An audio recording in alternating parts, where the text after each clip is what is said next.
TV on news. Probably not.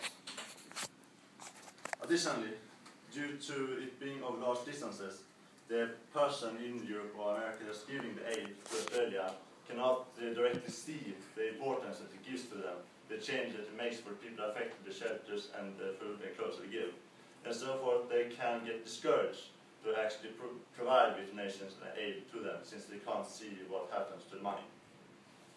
More also, too much motivation is also possible, where the person gets too involved in the cause that they are currently aiding in. So that they go about themselves, they go for too much, give too much, so they don't really, so they start thinking about their own personal needs and their own well-being. For example, if there were a fire in the forest, and there are a person in there, the person outside is so much motivated to go in and save the person, even though he does not have the required equipment to go in and save it, but then risk his own life in the risk of in exchange for possibility to save that person.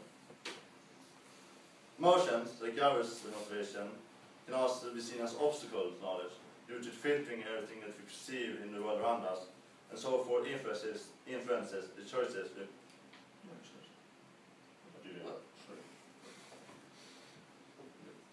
that we make based on those interpretations. Emotions may affect us in three different ways: through our perception, our reason, and our language, and those often easily influence each other. For example, first is perception, that affects how we see things. For example, through emotional coloring, which is based on our feelings towards the specific subject or object, which has the possibility of making us biased in our observations, favoring our own standpoint, and overlooking the arguments that contradict it. This leads to that our reasoning is affected as well, because we become more and more close-minded towards other people's arguments and objects against the argument, which eventually leads to the language part, where you can no longer argue against other person's standpoint, and they instead begin to question their person's credibility instead of the argument they are making. So, the first one who raises his hands up or her hands up will be the volunteer in a game here. Anyone? Good, David, come in.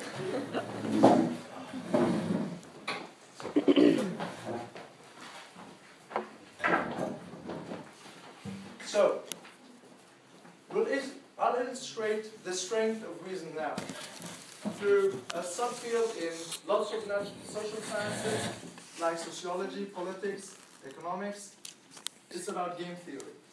So, here's the game of Black Rule. Here's the rules. You have two choices each, either to share or to steal. Okay? It says, in this paper, it says, one of them says share, one of them says steal. Please take it up like this and look if you have both of them.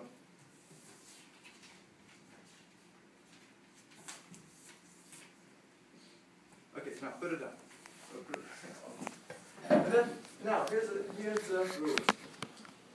You have two choices, share, steal. If both of you, or if one of you, if Karim takes share, he takes steal, then Karim gets 2 of like roll, and you get 0. Okay?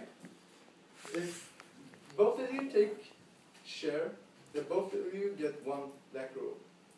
If none of you take, if both of you take steal, then none of you get something, anything. Okay? So now, you have 1 minute to discuss your strategy together before you make your own decision.